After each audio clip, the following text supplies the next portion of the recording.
Hi! Good evening ulit mga kabayan. Bibigyan ko lang pala kayo ng information kasi ang daming nagka-question sa akin dati. Kaso hindi ko siya, nakalimutan ko na about dun sa conversion ng license. Pero ang information na i-share ko today is, nakita ko na kasi habang naghahanap ako ng mga documents ko. So yun, look back lang to para ma-inform ang lahat. Yung mga nagtatanong kung magkano yung babayaran sa verification ng license, PH license, kung pupunta kayo ng MECO or DMW sa Taichung or sa Taipei.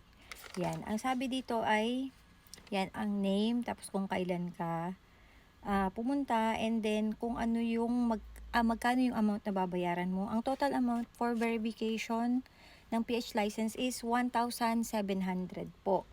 Way back, ano ko to kinuha? 2023, June. So, ang service kasi na binabayaran mo doon is notarial services, notarial expedite, 200. Notarial services, seen and noted, seen and yung nakita nila. Kaya kailangan mo dalhin yung original receipt and your original card, ID card ng PH license, yun.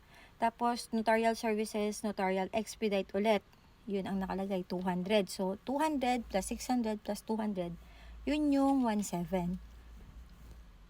Yan. Hope malinaw na po sa mga nagtatanong kung magkano yung babayaran kung magpapa-verified ng PH license sa MECO para gagamitin sa conversion PH license to Taiwan license. Thank you! Bye!